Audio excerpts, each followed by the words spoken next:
bum bum bottom bum bum bottom bum bum bottom bum bum bottom bum bum bottom bum bum bottom bum bum bottom bum bum doobie doobie da da da doobie doobie da da da doobie doobie da da da bum bum bottom bum bum doobie doobie da da da doobie doobie da da doobie doobie da da da bum bum bottom bum bum bottom ba da da ba da da ba da da ba da da ba da da ba da da ba da da ba da da ba da da ba da da ba da da ba ba ba doobie doobie da da bum bum ba. You are now in session with the Comic Book Couples Counseling Podcast. I'm Lisa Gullickson. I'm Brad Gullickson. And each month we evaluate a different iconic romance within the four-color realm. In this episode, we are counting our magpies. One for sorrow, one for sorrow, one for sorrow, with Loki and Loki as seen in the Mighty Thor Journey into Mystery event crossover Everything Burns, written by Matt Fraction and Kieron Gillen, and illustrated by Alan Davis and a bunch of other folks. And we're applying the article 12 Ways to Forgive Yourself for a Past Mistake. Mistake. It's okay. It was a mistake. From prevention.com to their relationship woes. Oh, man. That great introduction, Lisa. Why, thank you. We're not going to do another take because I forgive myself for all of the other takes we've done, and I haven't finished my coffee yet, frankly. You're growing. Yeah, we're recording this in the AM, too early in the morning. Should make for an interesting show, guys. You were counting your magpies of sorrow, and I was thinking, like, what am I most sorrowful for right this second, Lisa? Oh, no. I am very sorrowful over the bug bite that is on my face. Oh, yeah. Brad to the mosquitoes is very tasty.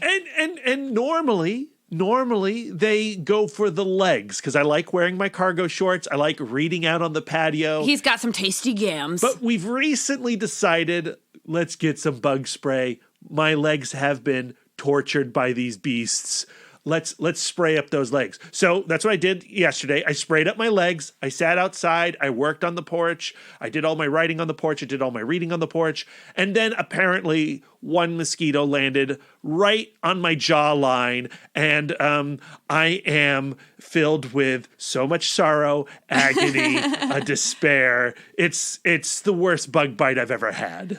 But if the number one thing you feel sorrowful for is a bug bite, we're doing pretty great. I don't know, Lisa. This bug bite is really annoying. Brad does not like to be itchy. I don't. And I have a tendency to like really slice up my bug bites with my razor claws. Mm-hmm. And I don't want to do that on my face because it's my moneymaker, right? Yeah. So I'm being very careful of not touching it, but just focusing all of my brain power on it and thinking about it constantly. So hopefully I can get some distraction by talking about Loki and Journey into Mystery. And I am curious to get your thoughts on this comic book, Lisa, because we've talked about it a little bit off mic, but not too much. But I know, and maybe our listeners know a little bit, maybe we've mentioned this in the past, but you're not really fond of you like mythology, but you don't like knights. And Thor, it gets into some knights. It gets a little knighty to me.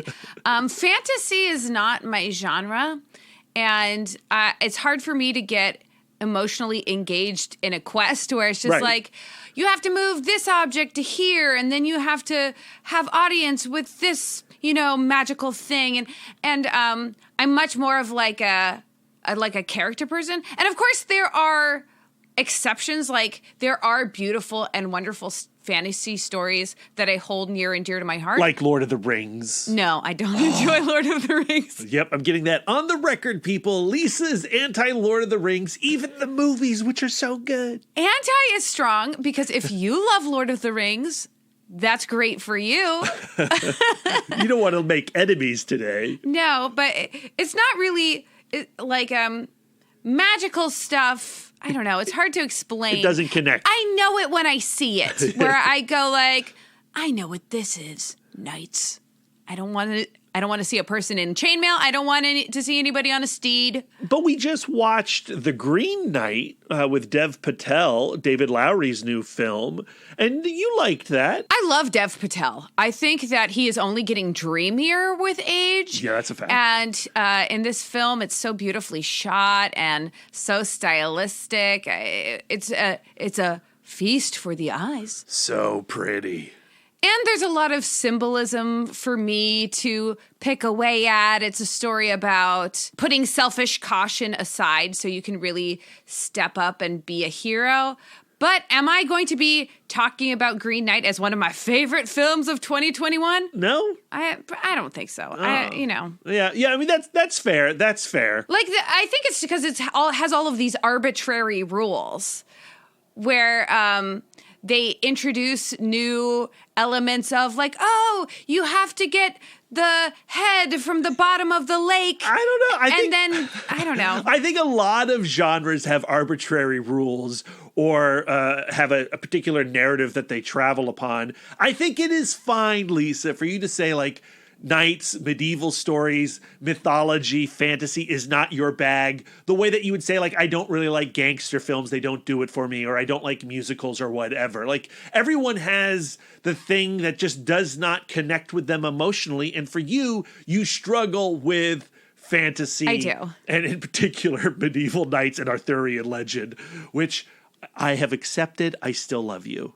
Thanks. Thank you. I hopefully some of our listeners will still support me and stand behind me. Well, that's on them. I do think with mythology and fantasy and medieval fiction, Lisa, it can often come with a lot of backstory and baggage that for the new reader, the new audience member, it's hard to navigate and understand. And in that way, it's a lot like comic books, right? Like when you jump into Thor or Spider-Man or X-Men or whatever, you don't know all the little details and things are going to fly over your head. And that can feel alienating and can build a wall between you and your enjoyment of this thing. And this journey into mystery storyline that we're going to talk about has a lot of baggage that you need to do a little Wikipedia research to truly appreciate the story we're going to talk about here. Yeah, this book was challenging for me because I didn't go back and read anything that led up to this story. I just jumped right in with part 1. And actually, my first read all through these 6 issues, like nothing stuck. Like I was like, I have no idea what happened in the context of this story. I did have a good feel for the journey that Loki was on, this idea of reestablishing yourself despite past mistakes or betrayals or reputation. And this idea of being able to introduce yourself as someone entirely new after a major life change. Yeah, and that's why we selected this story. That's why I selected this story, because of what we are currently experiencing with Disney Plus and Tom Hiddleston's Loki, the MCU Loki, and how that character does not want to be what he was, or he learns not to want to be who he was, right? And how having a reputation for being untrustworthy locks you in terms of your options of what you can do with others. Right, what you can achieve. And so I think that this Journey into Mystery storyline, which is primarily authored by Kieron Gillen, is a perfect companion piece to the Disney Plus Loki show. And the showrunners have acknowledged this as an inspiration to their season of television.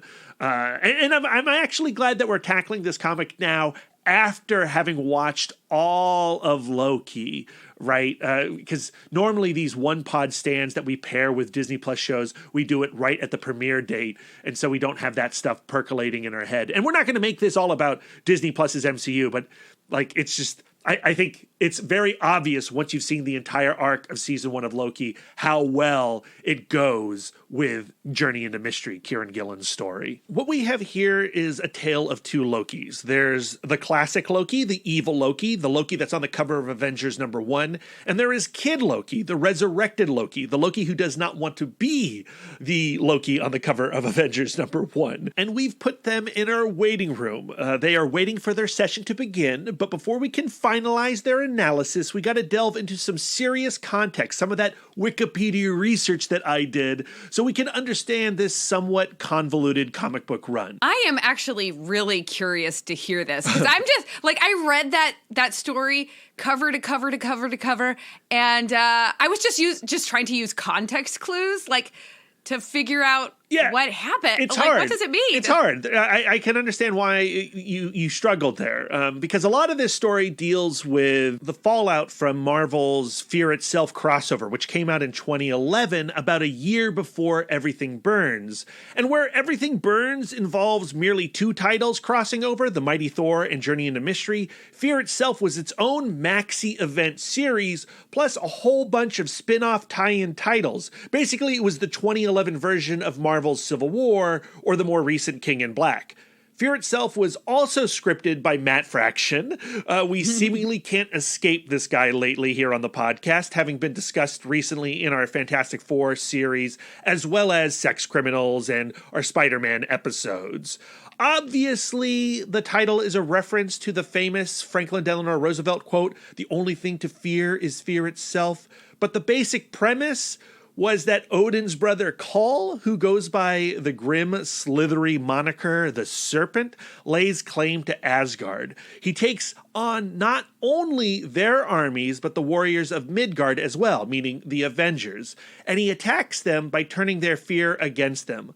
Also, the Serpent drops a bunch of gnarly hammers upon the earth, transforming characters like Juggernaut and the Hulk into his soldiers, known as the Worthy. Okay, when in doubt, more hammers. Yeah, I mean, like, it's a very silly setup, and, like, the comic isn't great and doesn't succeed necessarily in everything that it wants to do, but it does look rad, right? You know, because, like, Odin tricks out guys like Iron Man with Uru metal, and so it's like this destroyer-like costume for Tony Stark that looks awesome. And, you know, they, of course, destroy the Worthy. They are vanquished, and Thor kills the Serpent in battle, although he dies in the process. Oh no, Thor's dead! Yeah. However, as we learn in the Journey into Mystery tie-in series, Loki, who is in the form of Kid Loki by this point, and we'll get into how that happened in a moment, he travels deep within the roots of the World Tree and learns a horrifying possibility. To secure a greater good, he must commit a tremendous evil, and he asks his brother Thor if he should commit this heinous act without revealing what the act is, and Thor says yes, of course. So in the Fear Itself tie-in story, Journey into Mystery, Loki goes on a series of adventures that puts him in touch with Surtur, his sword Twilight, and he takes the shadow of Twilight and fashions it into a nib, like a nib for a pen, you know, like, right? And with that pen, he rewrites the Serpent's history, creating a weakness that allows Thor to slay him, but also leads to Thor's death. Of course, a year later, Thor is up and around walking again, or more accurately, Loki and the Silver Surfer venture into limbo to retrieve him. This allows Loki to free some guilt from that matter and go back to causing more heinous stuff like racking up more guilt. It's tough to change your ways when you really only have one set of skills. Yeah, actually, that ties into a conversation I had this week. I chatted with Steve over at Third Eye Comics, the guy who owns the like one of the biggest shops in the country, right? And he said when COVID happened, he had no choice but to figure it out, because if the shop closed, he had no skills and he would be doomed. So his entire existence relies on the comic book industry's thriving, or at least his store, Third Eye Comics, thriving. And yeah, so he got to work and he did gangbusters during lockdown. So Loki going around doing deals with demons is essentially the same as Steve going like, yeah, we can do curbside pickup. Right, exactly. Now, why Kid Loki? How did that happen? So I've read none of this, and like everything in this era of Thor comics, it's hard to understand unless you were there, and even then, still really damn hard to understand. But jumping back to another Marvel crossover series, Siege, the one that took place a year before Fear itself, and we're not even getting into what that book was about at all, folks, I'm sorry, but toward the end of that plot, Loki and a character called the Void were in combat, and the Void tore Loki apart right before Thor's eyes. And Loki's last words to Thor were basically, "I'm sorry, I'm me, bro." But then in Hell, Loki removed the name from Hela's book, and he was allowed resurrection, and he came back in the form of a child, Kid Loki. This version wanted to do better, to be better, and he wanted to learn from the humans in a way that he never did before. He wanted to do what Thor did on Midgard. He wanted to see in the humans what Thor saw in the humans. But this magpie flies into his room one day and explodes. A little key drops to the ground, and through his investigations of that key, Loki follows a trail of breadcrumbs that leads him to a ghostly echo of his former self, the classic evil Loki. This bad guy says his death was all part of his plan to return as the child Loki, but Kid Loki is like, "Sorry, jerk, I'm going to do my own thing," and transforms this echo into a magpie himself that he now calls Ikol. Ikol, is that Loki backwards? Is that how you pronounce it? Ikol? I think so. Okay, there you go. Yeah, I think that's all you really need to know. Oh, crap. Yes, the All-Mothers. Yeah, Odin is no longer ruling Asgard because of the Fear itself business, and Freya is the reigning All-Mother, but she's joined by two other lovely royals. Basically, Freya is the queen, right? But Gaia is put in charge of watching over Midgard, and Idun, is that what you say it, Lisa? I've been saying Eden. Eden? Oh, well, I like that even better. Idunn. She's sent out across the world tree to find new homes for the Asgardians. And these three All-Mothers basically represent all of Asgardians' interests. Now we're all caught up with Loki and Asgard, and I think we can get into the Everything Burns storyline and Surtur's latest strike against Thor.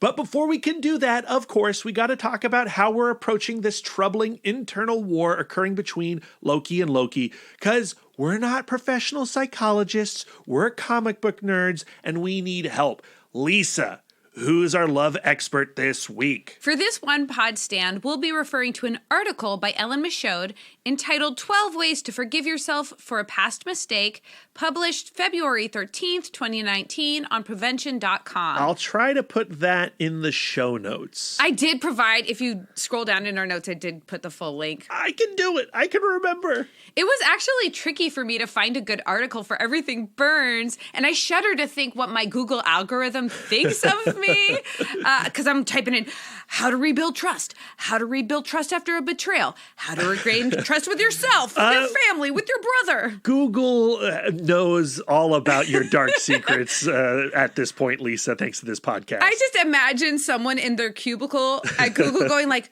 what did this woman do and where's the body buried? I landed on this article because I think what Loki really needs is to make peace with the magpie of his past self living rent-free in his head, and forgiveness and the realization that he's not that person anymore will go a long way to healing his relationship with himself and others.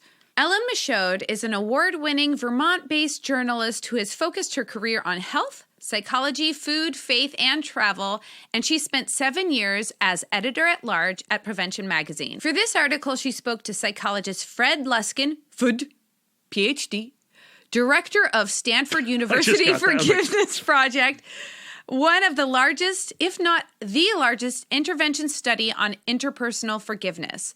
In that 1998 study, Luskin found that after 6 90-minute sessions of forgiveness training, college students were less angry, more hopeful and content, better at managing their emotions, and more overall forgiving, with sustained gains over a 10-week follow-up period. Conclusion?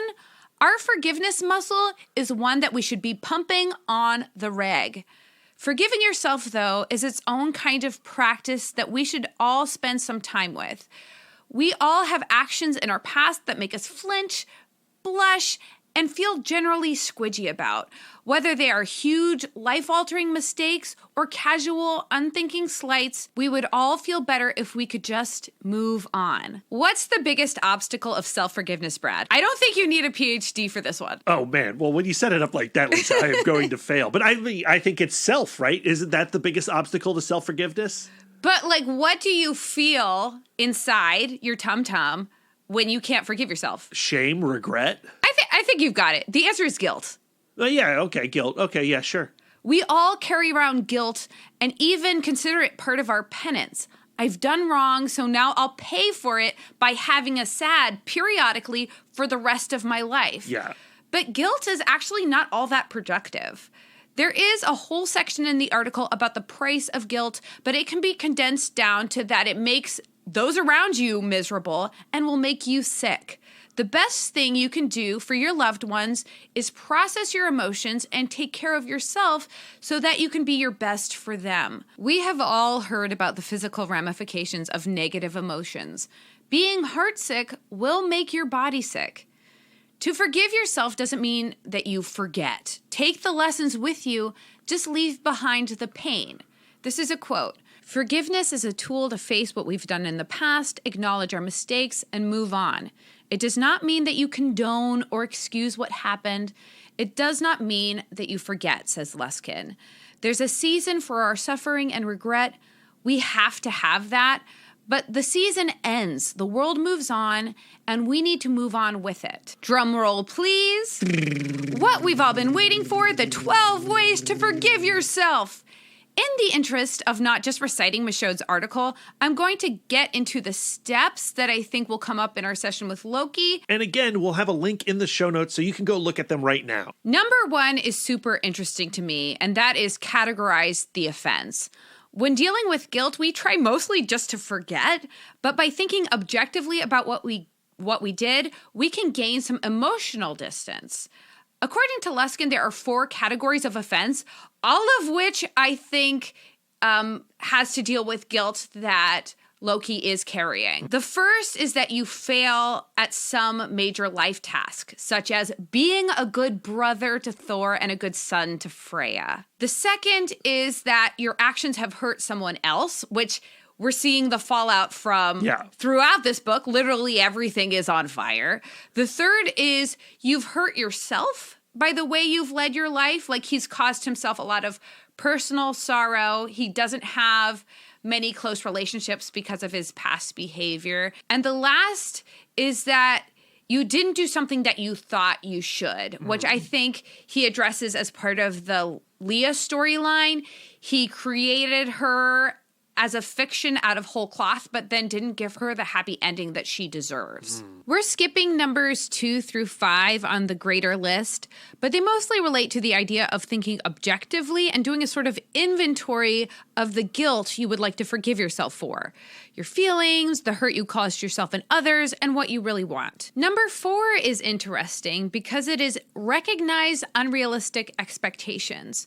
When we go on a forgiveness journey, we might have this fantasy that it'll be like we've never made the mistake or that we'll be celebrated somehow for making things right. But this is rarely the case. Numbers 6, 8, and 12 all have to do with strategies to short circuit those repetitive guilty thoughts so that you can replace them with more positive mental habits, like hitting the mental stop button when you feel that old reel playing out again. Try to replace feelings of guilt with feelings of gratitude, and so on. Numbers 7, 9, and 11 all have to do with the process of making amends. They include apologizing without rehashing and rehurting, doing good going forward in situations where you might have done badly in the past, and putting things into perspective. Number 10, I think, is really fitting for Loki because it is lose the wicked witch thing. Those are Michoud's words, but it has to do with making yourself the bad guy in your own narrative. If you think of yourself as the type of character who is doomed to fail, then that will come to pass. You should look at yourself as more of a sympathetic hero. Number 12 is a great practice because it is to replace guilt with gratitude.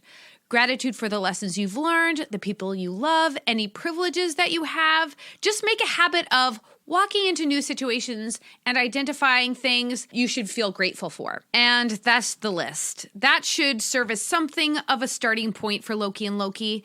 I have a few favorites off of that list I'd like to apply to Loki as he's running around trying to clean up the catastrophes of his past self. I think there's also some opportunities for Thor as well. For sure. To do a little self-forgiving, especially when he's kicking himself for falling for his baby bros from another Moe's old tricks again. But before we can do that, Lisa, we got to do some words of affirmation. Affirmations! For first-time listeners, Lisa, should we explain what the heck the words of affirmation portion of the show actually is? Sure. The words of affirmation are a way we give back to our new and upgrading Patreon subscribers. I curate and use these affirmations for myself, and I'm more than happy to pass them along to you guys. I found these affirmations having to do with the practice of self-forgiveness from prolificliving.com after doing a quick Goog. Sometimes, if you want enlightenment, you have to search for it. Yeah, so this show would not be this show without our patrons. We're very thankful to them, and this is our way of giving back. But don't be afraid, listeners, if you're not one of these patrons mentioned, you can still use these words of affirmation for your own benefit. Steve, you release the past so you can step into the future with pure intentions. Dallas Taylor, you trade your anger and rage for understanding and compassion.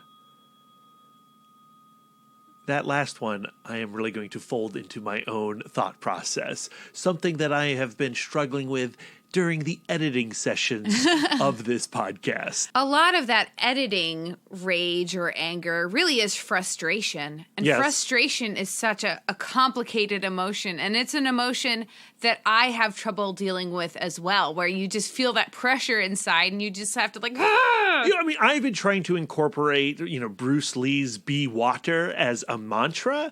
And, like what you got to do when you create a mantra is use it. And sometimes when you're at the height of your frustration, you forget to use it. So I'm training myself to go to "Be Water." It's easy to use affirmations and use mantras when you are calm and in a really healthy mental space. But the second, you begin to see red, that's where the real practice begins. Right, yeah. And practice. You got to practice. So our thanks to Steve and Dallas for joining our Patreon and having a lot of fun over there with us. Gosh, I love our Patreon feed. Our Comically Reels with Loki are over, but What If is starting back up. Should we do Comically Reels with What If? I think we got to do at least a Suicide Squad Comically Reel episode. That we do, because I have thoughts. Yeah, I've got a lot of thoughts.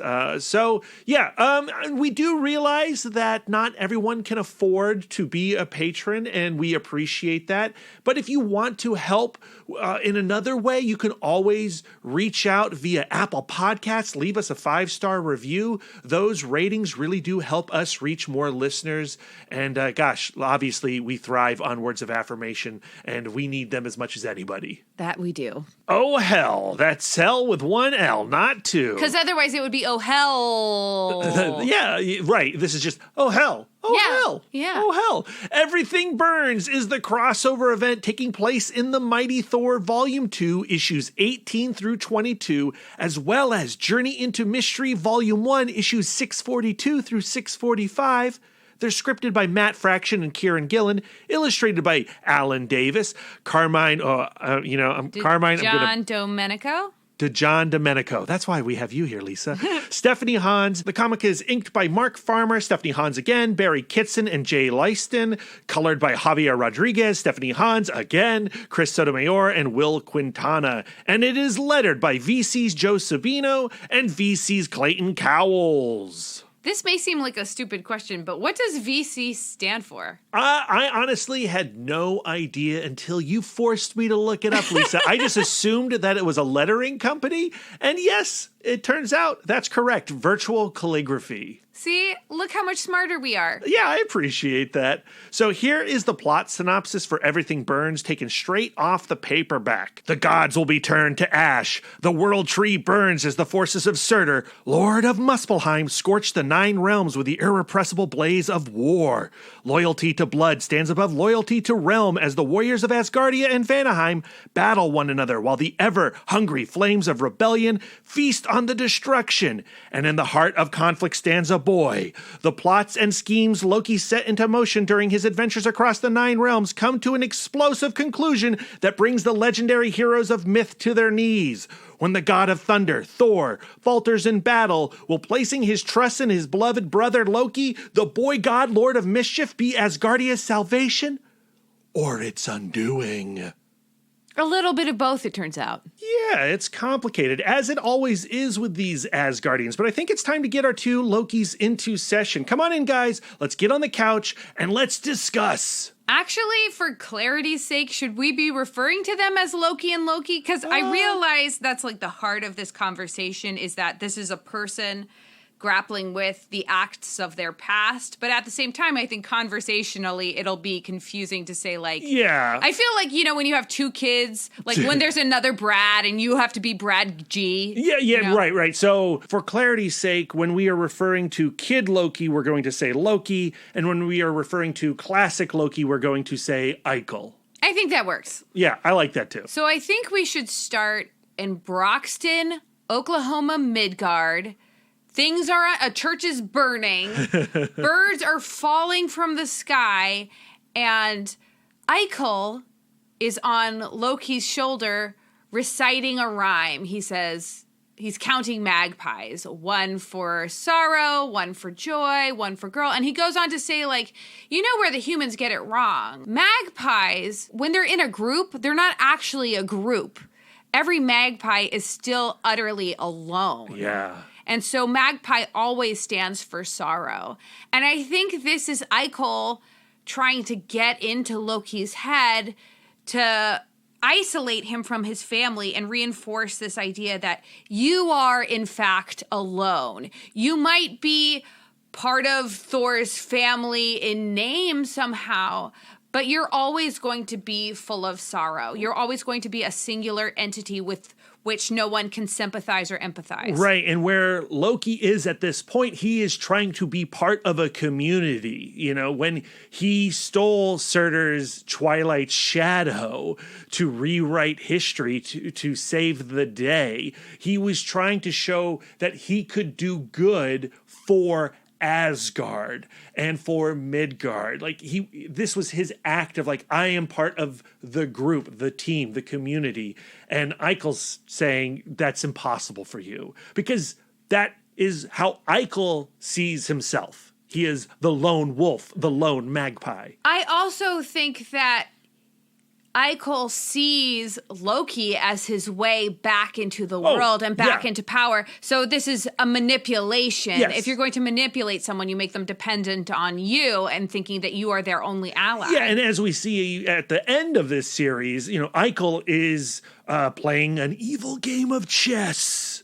Your favorite evil supervillain sport, Lisa. He's also eating an apple and wearing a black hat. And twirling a mustache. Yeah, this is all part of his nefarious plan. In this moment, though, I feel like neither Loki or Ikol completely understands what's happening. There's just all of this foreboding stuff surrounding them.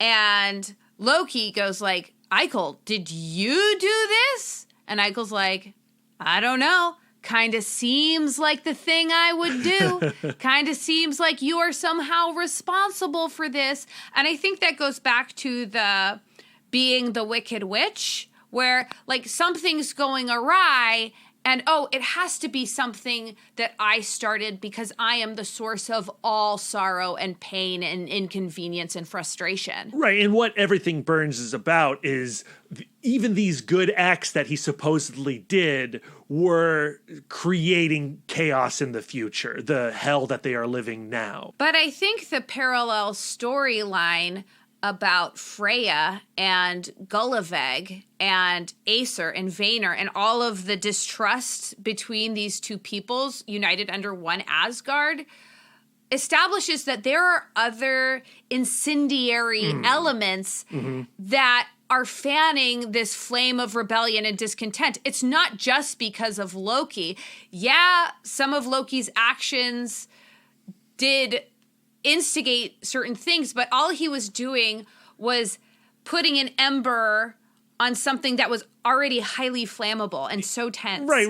Like this story is about more than Loki, but it's also about Ikol's ego, and the way Ikol sees it and the way that Ikol is trying to manipulate this scenario is to heap all of Asgard's problems onto Loki's shoulders. So that Loki ends and his reign can return. Right. So when this first prologue issue ends and we're in Valhalla with Kelda and Bill, and we see that the World Tree is on fire, this is a perfect excuse for Ikol to begin his manipulations of Loki. But Ikol is not the only person jockeying for position, because we also have Gulliveg, who is leading the angle fire from the Manchester gods into Asgard, trying to take back what is theirs. So everybody is seeing this flame on the Altry as this opportunity, as this weakness. Right. And the distrust is spreading like the flame through Asgardia itself.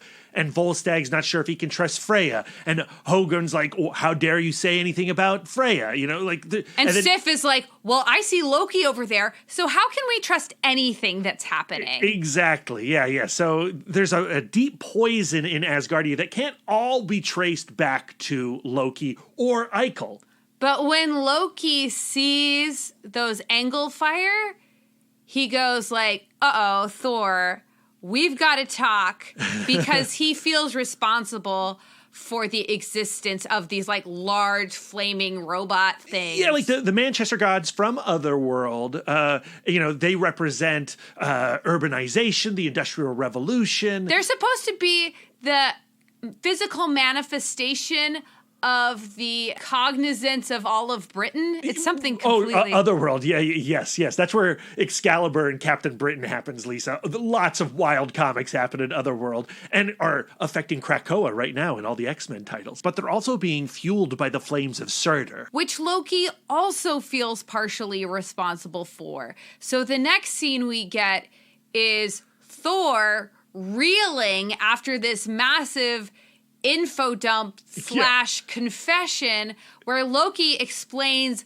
all of the manipulations he had to make to fix everything in Fear itself. Yeah, even having read those issues before this, it is an onslaught of information, and I can't imagine how you were like trying to take all that in. Well, here's what I gathered. I'll do it in the voice of, so now I'm Thor. So Thor's like, so you've struck deals with Mephisto, Hela, and Surtur to make a weapon of Twilight's shadow, which is, of course, pure fear. And then the All-Mothers have sent you to rally support for the rebellion, but instead of that, you sided with the Manchester gods, who have now screwed everybody. Yeah, you got it. And Loki's like, but I was doing it for good reasons.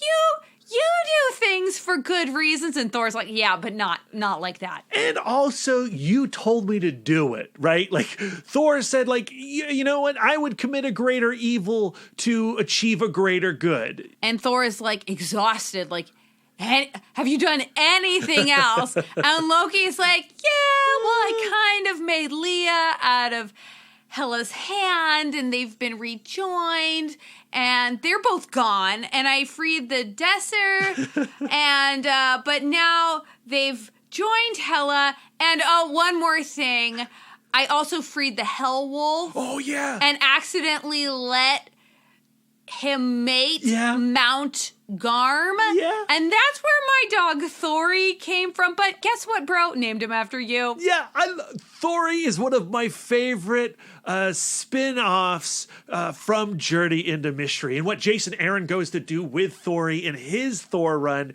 is really, really beautiful. I love Thori. I love Thori too, but he is not a good dog. Well, I mean, yeah, he's a bad dog. He's murderous, but he's like delightfully so, like Loki. Thor is so sweet to Loki. He loves kid Loki. I think he has kind of like paternal protective feelings. Yeah, I think so. And so Thor's like, I get it.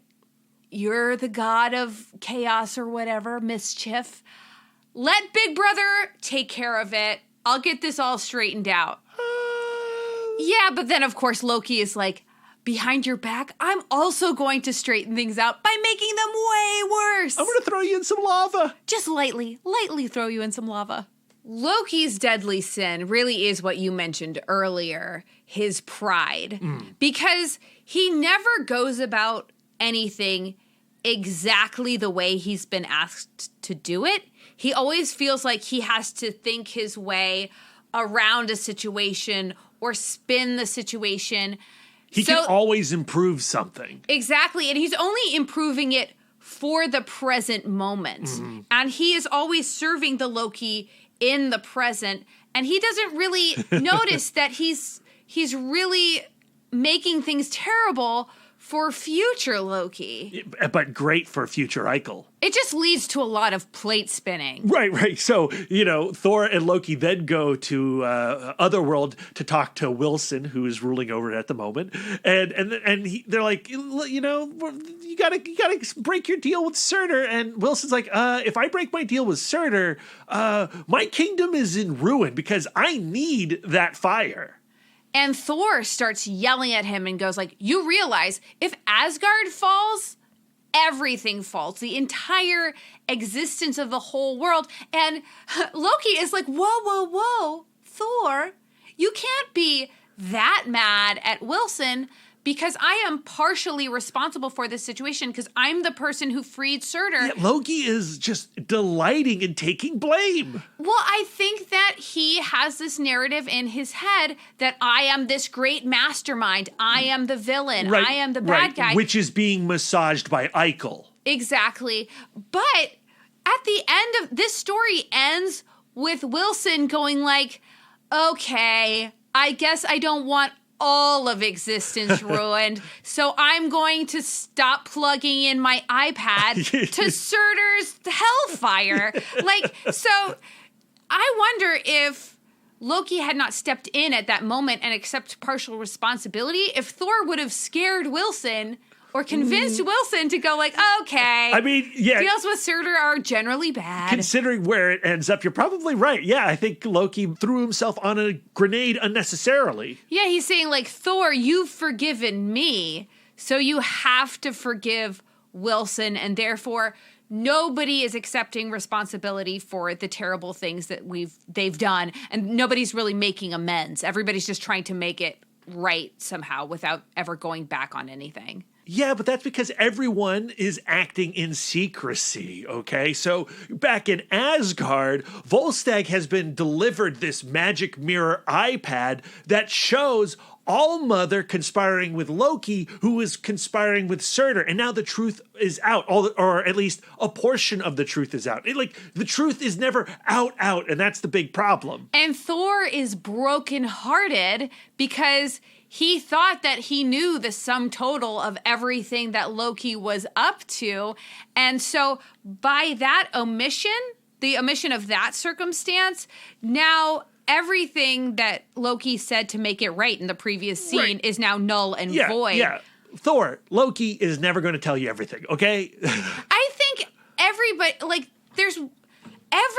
is editing themselves all of the time. And they're doing it for selfish reasons, for unselfish reasons, trying to protect. Like, there is never a situation where everybody is going to say everything all of the time. And I think that's even outside of this comic. That's just life. That's just life. And so when there's already distrust between two people, it gets harder and harder to shrug off lies of omissions, but omissions happen all of the time. And I think where forgiveness starts to occur is when we all acknowledge the self-editing that every human being is doing. We're all presenting sides to different people. It's hard because you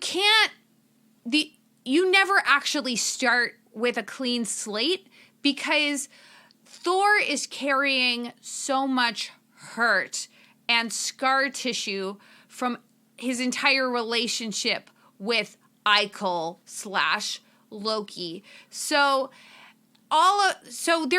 there's so many like seeds of doubt. So instead of going like, oh, since this clean slate, these things have come to fruition, he instead goes, oh, my forgiveness of you was actually incorrect.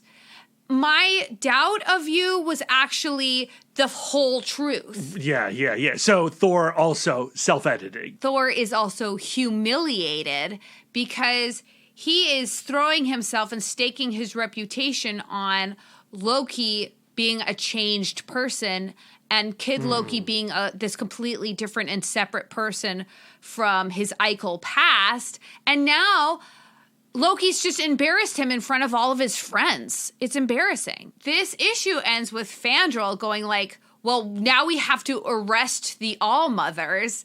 And Volstagg trying to be a politician like, okay, well, we can arrest the All-Mothers and we can arrest Loki as well. Yeah, but then just Thor, until everything chills out. Thor doesn't want any of that. Thor's like, no, we rule by what I want to do. And he tells Loki to run, and he begins the fighty-fighty. The next issue is a big battle issue. Across all 9 realms, we see war, fire, and distrust. But on Niflheim, Thor catches up with Loki, who is trying to get to Hell, and they have another bro-to-bro confrontation. Which begins with Thor shoving Loki. And Loki is having to plead with him like, I didn't want things to go this way. I was just trying to do the right thing. And Thor is like, I believe you, but you have to stop running and trust me, because the situation with Surtur is getting out of control. And what I think is interesting is Thor's version of Loki trusting him is to like stay very still and touch nothing so I can do the hero thing. It's such an aggressive attack. You point out that shove, that push. Like, he plows Loki into the side of that hill and grinds his face into the snow. And then, like, the way Alan Davis has it laid out is that middle panel on the second tier of panels, it's very thin, it's very claustrophobic, and Thor has pulled Loki to his nose. They are nose to nose. And he's trying to have a quiet, like, just don't you understand, Loki? But it's so aggressive. It's so physical. It's painful. He's trying to intimidate Loki into being more being to do what he wants him to do. It's gross and it's uncomfortable, and like, I just don't like Thor in this moment. I think he's ultimately just pushing Loki towards Ikol, going like, yeah, well, if I come forward and I do this big confession and I say all of these vulnerable things, I'm ultimately just going to end up paying for it, because my next mistake is going to have Thor flying off the handle. And I think what we've been talking about is that Thor is also in a cycle of narrative, right? He can't escape his own written history of Ikol, in Loki before him. I think that he has guilt for bringing Loki back. Sure. And he's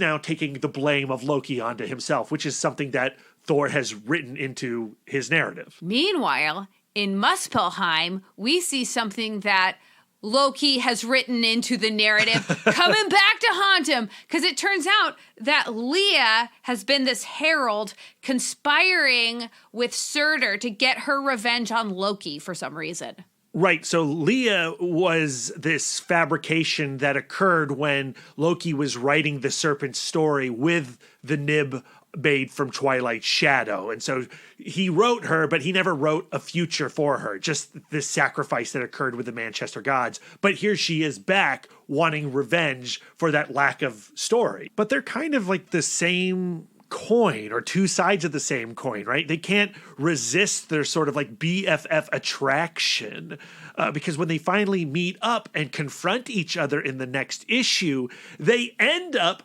partnering against Surtur. They want to go in cahoots and pretend to be in a deal with Surtur. But when they make that pact, what happens is Ikol's like, hold up, what? How come you didn't plan this with me? And Loki is like, because I don't trust you, because you're me. And I don't trust me because I'm in the middle of a lie right now. Because the beginning of this issue, Loki goes to Thor and goes like, went to Hela to ask for her help, didn't really work out, but guess what? I found this portal from Otherworld directly to Surtur, and Thor's like, wow, how did you find this portal? And Loki's like, don't worry about that. Because then we get this convenient flashback about how he went back with that fear pen and he was rewriting the narrative, and he was like, and one day there was this portal and now it exists. Thor is like, I don't know, this all sounds really dangerous. And Loki is like, no, this is a situation in which I am going to thrive. Like, this is where I do my best work. And this issue ends with Loki taking Thor into Niflheim, using that portal, and there are like these huge lakes of lava. And Thor's like, I don't know if we can cross this. And Loki's like, of course we can cross this. You just follow me. And Thor's like, it reminds me of that fable of the scorpion and the frog, where the scorpion is like, hey, just take me across this river and I won't sting you. And Loki's like, this is totally different because first of all, there's no swimming in this. This is lava, and I'm your bro. And so Thor's like, okay. Push, splash, in Thor goes. Into the lava, and he's just sinking and burning and sinking and going, Loki!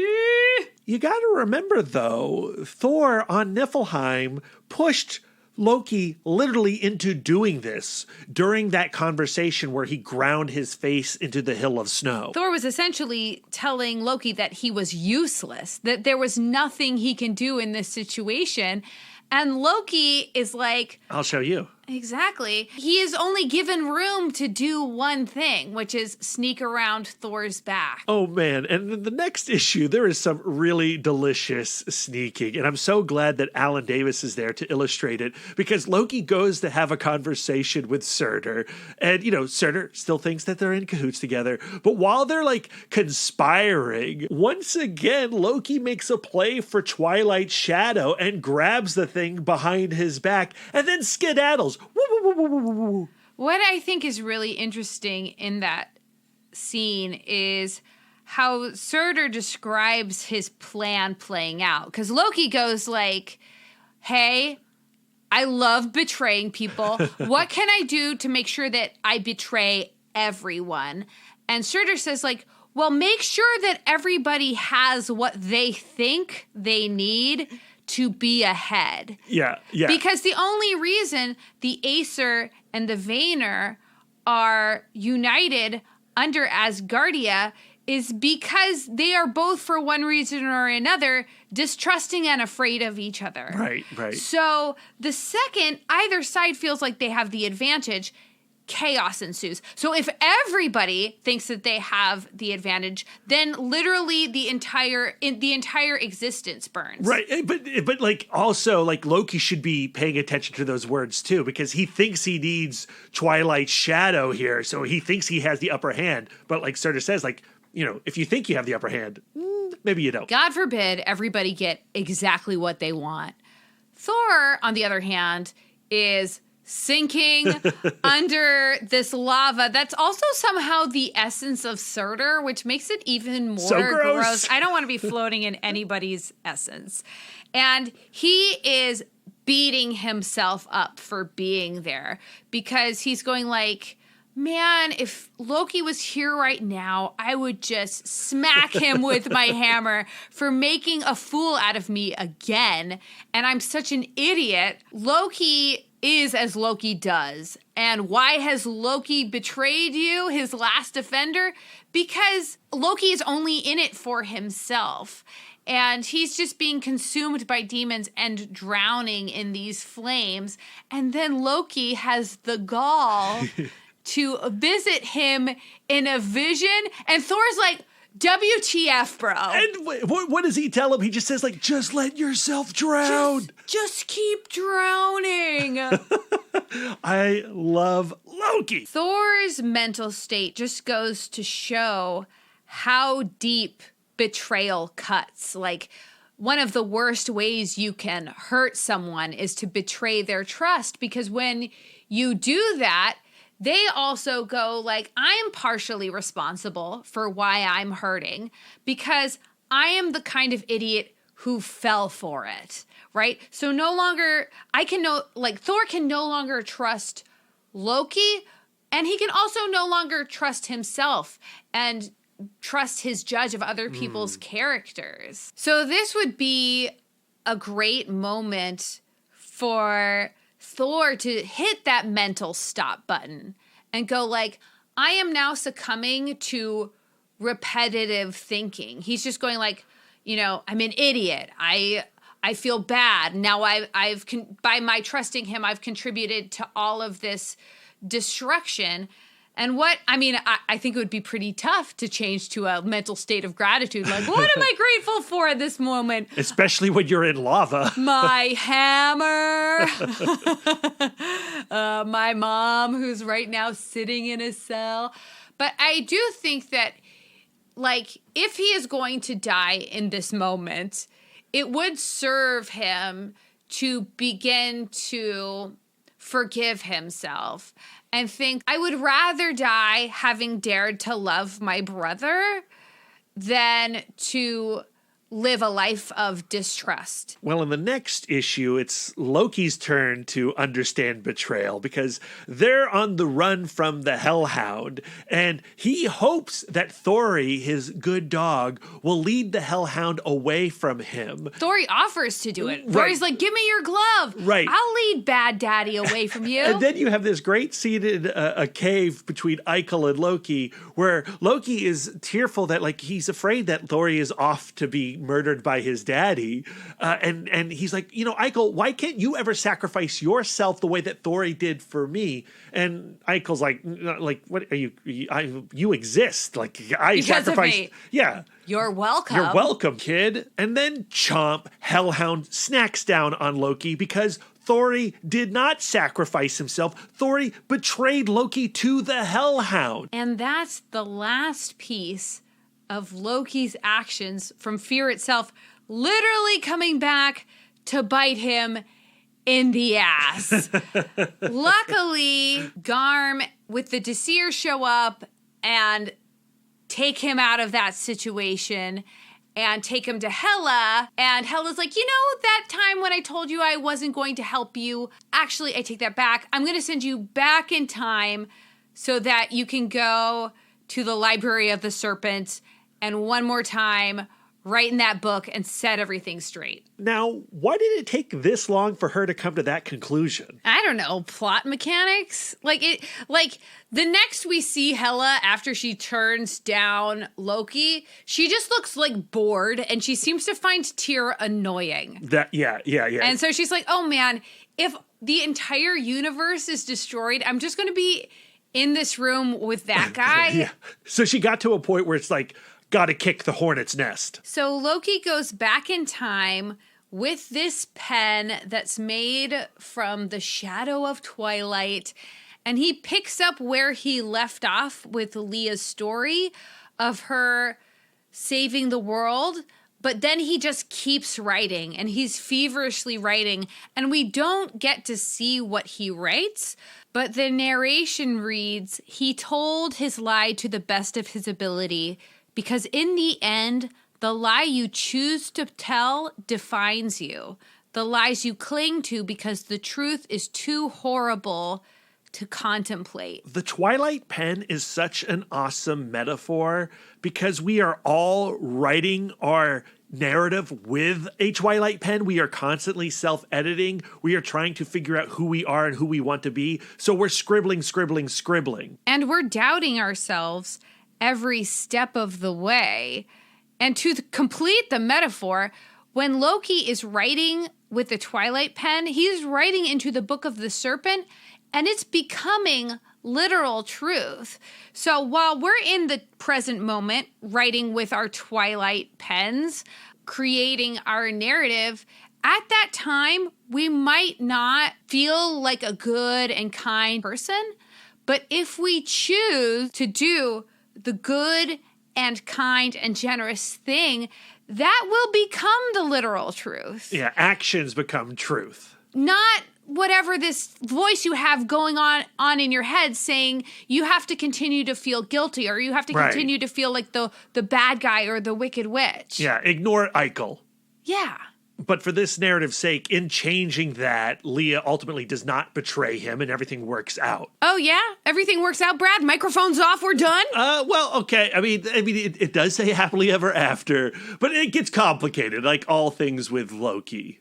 In the next issue, what Wilson did, ending Otherworld, causes all of the Manchester machines in all of the realms to begin exploding, and then everybody cries out in unison like, Loki did it! I don't know how they know that. It's just like a sense. Yeah. Well, Freya did say it was going to come down to something that Thor and Loki did. So they go like, the boys did it. We're cool. Phew. And Loki goes back to Muspelheim, where Thor is still fighting Surtur. And Thor goes like, okay, you did it. I acknowledge that. But now we're done. And it feels like we're done like as brothers. Right. Like our relationship is over. And Loki says what he always says, like, you did your thing. You were fighting Surtur. You're doing with the hammer thing that you do so good. And I did my thing. And everything's fine again. And I got this gift for you, Twilight Shadow. And if you, connect it with Mjolnir, you'll have this really mighty weapon. It locks in just like Legos. I love that moment. Like, it was just something I had never considered. Like, that was a possibility. So when you see Thor wielding this Mjolnir Twilight Shadow, it is a really nifty-looking weapon, and he jabs it right in Surtur's throat. The problem is, if you kill Surtur, his fire has to go somewhere, and they need to get dear old dad Odin to absorb that. But Odin doesn't do anything just 'cause. He needs to be tricked. And what I love is that it's Thor's idea to send Loki and Leia to pretend to be Freya to lure Odin back. I love that the best prank Thor can think of is something that the Little Rascals would do, or the Muppets would do. Like, okay, now Leah, stand on Loki's shoulders and put on a trench coat and pretend to be Freya. It works though. It does work, and Odin does come back, and he's there at that moment to absorb Surtur's fire. I do think that Thor agreeing or actually proposing to do a trick is a kind of olive branch for Loki. Like, this is a situation where I can't punch my way out of this, so we are going to do your thing. We're going to do a trick. So he sort of reneges on the animosity that he just showed a few pages earlier, right? So Loki has now won his brother back. And now we're happily ever after, headphones off, we're done with this podcast. But wait, there's more, because What? Loki returns to Leah's cave, and she's there with a shirtless guy, and he's like, what? Oh yeah, all the son of Satan Hellstrom stuff. Through his haze, he goes like, Loki, remember that crown you made with your imagination, where it's like a crown for like 7 heads, but also like it's like one crown? And Loki's like, yeah. And he's like, Mephisto's got it. Oh, no. And Loki comes to the conclusion that Ikol is in cahoots with Mephisto, so he's got to go find his magpie friend. Yeah, he immediately starts looking for his bird. And Leah goes like, you realize that your bird is not real. Your bird is like Snuffleupagus. Like your bird is an imaginary friend. We've never seen him. And Loki goes like, that's true. Ikol is a separate narrative that lives inside my head that I have to face. Yeah, I have to reckon with this bird. And he excuses himself and he goes, Leah, I may be gone a long time. And we know that it is, in fact, forever.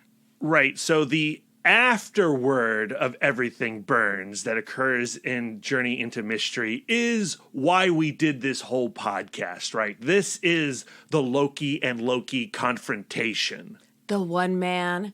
69, dudes. We haven't said 69. This is episode 69. We have not made reference to it. Up top, Lisa.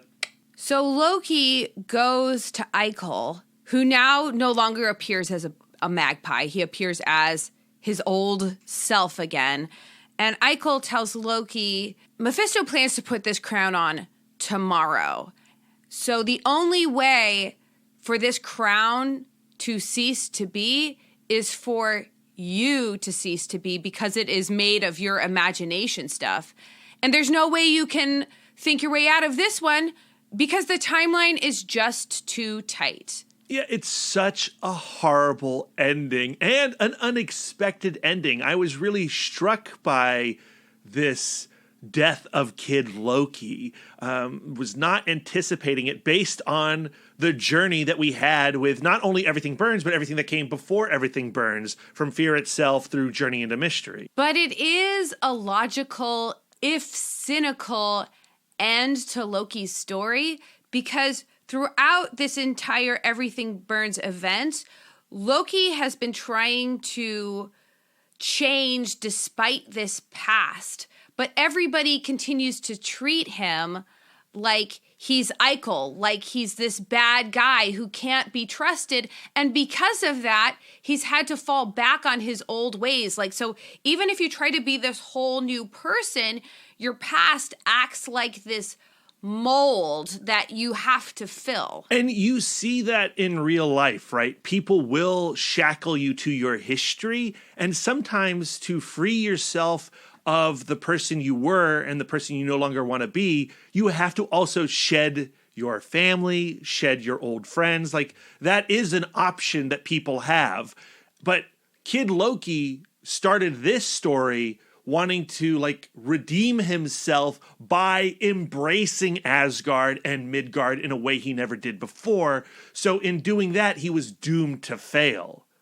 Could he have survived and had a glorious new life as Kid Loki if that had not been the jumping on point for this story? If it had actually been I'm going to go out and do my own thing, could he have redeemed himself? Of course. But this is comics. Right. And Loki does have to go back to being this Lord of Mischief. Right. And so the ultimate shackle is Marvel Comics itself. And, one of the reasons we did this podcast is because of our listener, Andy W., who sealed the deal on us choosing Everything Burns by sending us a Kieron Gillen Tumblr post where he expressly discusses why he had to kill Kid Loki on his own terms, because he knew if he didn't, somebody else was going to do that anyway, because a new movie would be coming out, blah, blah, blah, and classic evil Loki would have to return. So it was on him to do it in a satisfying way to complete his story. And in a way that does honor Kid Loki. Right. And if you want to read that Tumblr post from Kieron Gillen, look to the show notes. There's a link to it there.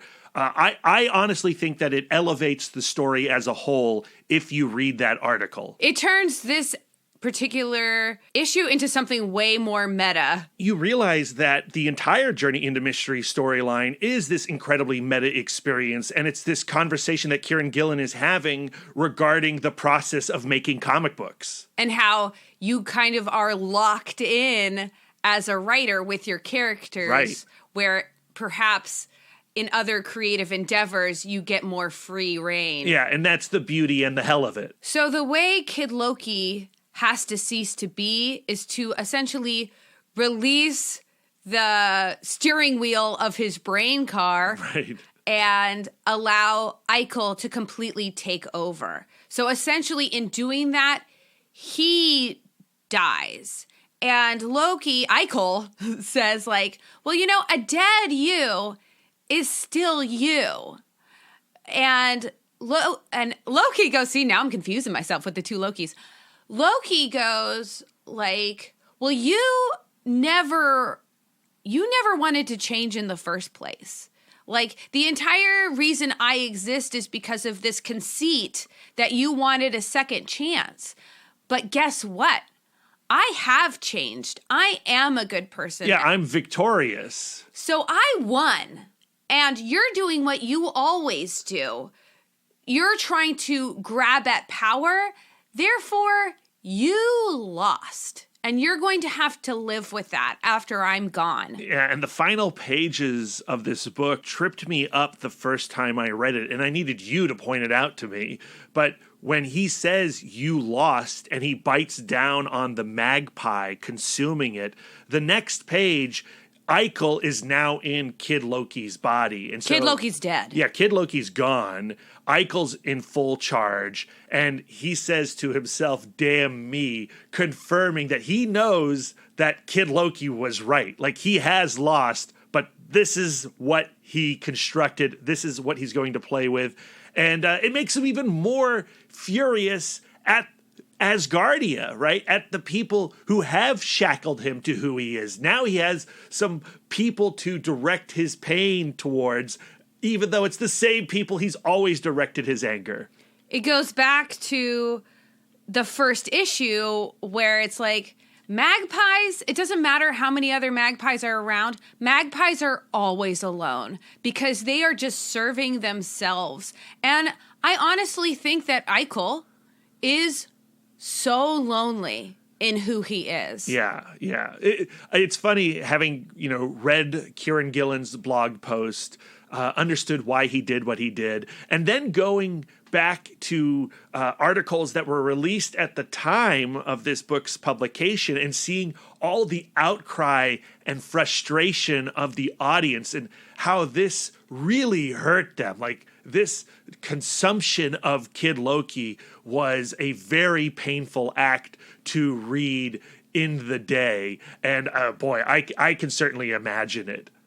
I also think there is another meaning to the end of this book besides, like, comic book characters can't change. Right. I think that just like you have to practice self-forgiveness and make peace with perhaps someone you didn't admire in your past, you also have to make peace with times that you were good and pure in your past. Because we have this thing like when we go back on a behavior, like say we made a significant life change and then all of a sudden we fell back on old habits and old behaviors and we go like, oh, so that person in my past never existed. He clearly couldn't have been real. Failures. Because I'm a failure today. But if you're a failure today, that doesn't take away from who you were in your past. And it doesn't mean you can't do another attempt, right? Like, your history does not define you. It does define you, but it also is like, you should not be shackled to what you did. You should not assume that because that's how one direction went once, it's going to go that way this time. You can keep trying.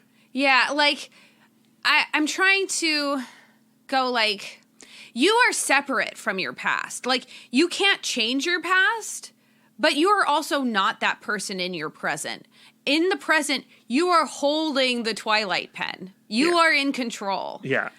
And you also can't really change your future. Like, your future is just going to happen to you. Yeah, it is interesting because I do imagine a story with Kid Loki where he had set off on his own and he was able to achieve a victory and life without letting Ikol take over again. Well, and it's hard not to come away going like the big villain of this is Marvel Comics, capitalism, franchises, that kind of thing. But what's also fascinating to me is like when Kieron Gillen made the decision, go like, look, Tom Hiddleston's Loki is coming back. He's the bad guy. He was the main villain of the Avengers.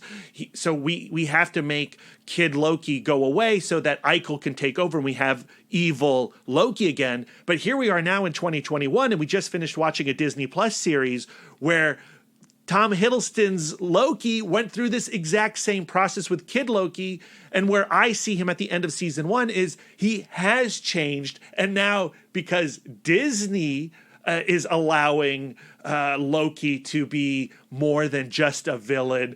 Maybe the comic book version of the character can be more than just a villain. And so Kid Loki gets to win in Disney Plus. But then that highlights the sadness of how few eyes are on comic books, because comic book audiences once can't change a character the way that mainstream cinematic and television audiences can. And that really chaps my butt. I think that there's always potential for change in comics. And I think that culturally, we are becoming more comfortable with juggling a bunch of different realities where we can go like, oh, look, I can appreciate Loki, MCU Loki, but I understand that he is separate from comic book Loki. And you could do that even within comics. Like you could bring Kid Loki back. We can play with variants now. We can have multiple Lokis around for multiple reasons. A lot of those capitalist decisions are made for an audience that in fact doesn't exist. Like this single-minded entity that's just like, feed me. Like we're people. We want evil Loki. We want all of the Lokis. But I don't want to leave this issue just yet because there is a very significant conversation between Thor and Kid Loki where Kid Loki says to Thor, like, look, if I come back and I'm bad, I need you to kill me. And Thor's like, no, I will always believe in you, which is a lie. We've seen him not believe in Loki, but it is a key component to him where eventually he will come around and he can't help himself when it comes to his brother. He will always root for his brother, even when it really just infuriates him. And their conversation ends with Thor going like, you have to have faith in yourself. And Loki goes like, well, that's hilarious. Because this conversation is happening under this agreement that he made with Ikol. Like, I can't really tell my brother what's going on.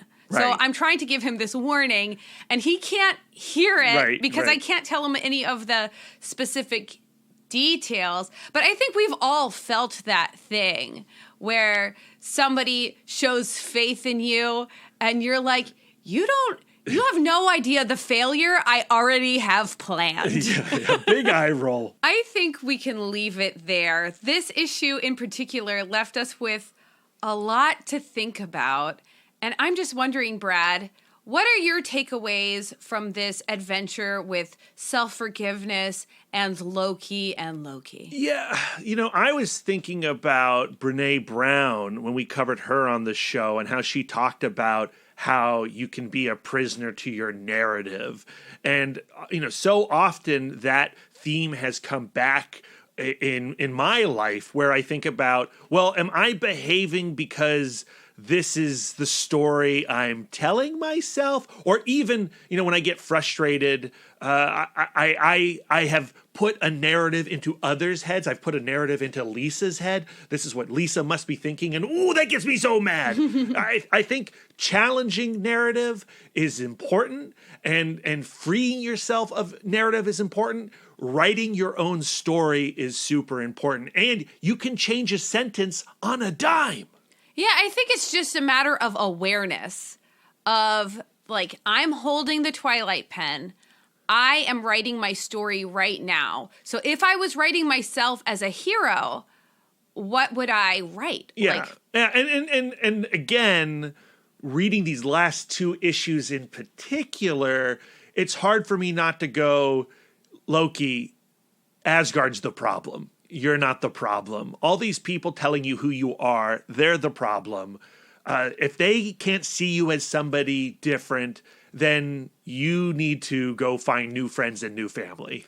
I do think that Loki going around going like, I am the source of all chaos. I am the reason why everything is burning. I am solely responsible is an extension of Loki's pride. Yeah.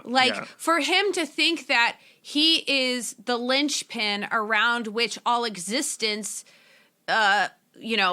is built is just like him going like, I am so powerful despite myself. Right. And I think that if he released some of that guilt and self-flagellation, resolutions would have been found sooner because everybody goes like, oh, Loki's in the room. Therefore, I am not the worst. I am not responsible for my actions because I was under the influence of Loki. This is not a Sylvie situation. Loki didn't enter Wilson's body and make a pact with Surtur. Like, Wilson did that. Yeah. And the tension between Acer and Vayner and this distrust because Freyr made a pact with Surtur. Loki wasn't even born. Everything Burns was going to happen with or without Loki. And the truth is, Kid Loki's presence saved the day, right? It did save the day. But I think that more people, the way Loki saved the day was by falling on the sword. And to me, I go if more people took responsibility for their actions, Loki wouldn't have had to do that. And Kid Loki could have continued to thrive. Yeah. I am interested to continue reading this version of Loki's stories. They go on in Kieron Gillen's Young Avengers storyline. So Ikol in the body of Kid Loki has new friends, right? And it's I start thinking well, if he had not released himself, if he had not bitten into that magpie and then gone off and joined the Young Adventures and made them his family, could he have survived as Kid Loki? Maybe. I don't know. But then, of course, there's this whole Mephisto crown thing. Yeah. If you imagine something into being, can't you just unimagine it? Comics, man. I don't know. But Lisa, is there anything else that you're taking away from this Everything Burns story arc? I leave this conversation also thinking about how I aspire to forgive others. I want to try to literally clean slate it.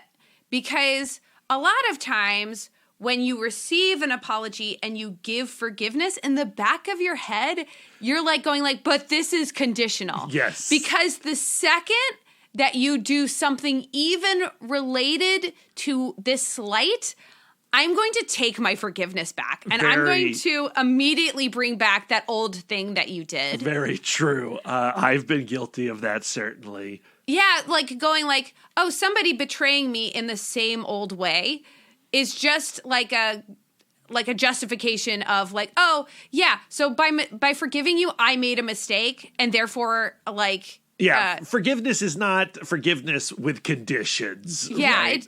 It's with memory. You got to shed the memory. Yeah. I mean, shedding the memory is impossible, but I think separating the past person from the present person, going okay, this thing happened in the past, but the person who was in the past doesn't exist anymore. I'm dealing with the person standing in front of me right now. And I think that goes for self-forgiveness as well. When you find yourself going back on old habits, you go see, there you go. I'm just the same old trash I always thought that I was. And it's just yeah, we all let our past stories take over every once in a while. But it's that awareness of going yeah, 2 seconds ago I did this thing, but I can do better starting right now. Every moment is a chance to change your narrative. Yeah, I mean, the challenge is, certainly for me, but I think for everyone, breaking the cycle of repetitive thinking. Yeah, because repetitive thinking almost is an act of ego anyway. Right. Of you saying to yourself again and again, this is true, this is true, this is true. It's not necessarily true. Guilt is not penance. I think that's something I took away from the article is like, guilt doesn't actually fix anything, and self-punishment doesn't actually change anything. So you just have to like let that go. Yeah. So, There was a strategy in the article that I didn't talk about just because I didn't know how to fit it in, but I do think it's a good practice, and it's called PERT, P-E-R-T, and I forget what that stands for, but it's the idea of like when you're having a repetitive or compulsive thought that you close your eyes, take 3 slow breaths. The first 2 breaths, you're just thinking about relaxing, and on the 3rd breath, you visualize something that makes you feel awe, like that specific thing of like, life is beautiful and I'm so grateful. And as a way of like going like, okay, I'm going to take that space that was filled with guilt or negative emotions. I'm just going to let it empty out, and then I'm going to refill the void with something that's positive. well, that's a good practice. Maybe I can try that instead of my be water thing, which is not necessarily working every time. Yeah, I think that it like the one thing about the article that I found super frustrating is like, here's like 12 strategies Yes. for self-forgiveness. And like, that's a lot to carry around in your head. But 3 breaths I can do. I think articles like that are just like, they're not saying like, you have to memorize these 12 things. I think it's like, okay, you want to have a lot of tools in your tool belt because your brain is like this really complicated, sometimes self-sabotaging thing that you have to deal with all of the time. And the same thing isn't going to work every single time. Right. You might need a hammer, you might need a screwdriver, you might need a wrench. You might need a shadow sword that you shove into a hammer. And you're like, this wasn't even prophesied. Yeah. But we got to end this episode, Lisa, and talk about what we're going to discuss next week. So yes, this one pod stand with Loki and Loki is done, but we have another Disney Plus MCU show on the horizon dropping this Wednesday, What If? And we were going to talk about Green Arrow and Black Canary, and we've been away from DC Comics for so long, and I am sorry. We are going to get back there, and when we do, we're going to go back hard, but we got to do a What If issue, and I'm so crazy excited about this because we are going back to the very beginning of Comic Book Couples Counseling with Scott Summers and Jean Grey, as experienced in What If Volume 2, Issue 60, a What If X-Men Wedding album, which presents not one what if scenario, but 3 what if scenarios. What if Scott Summers and Jean Grey had married earlier? What if Scott Summers and Jean Grey had never fallen in love at all?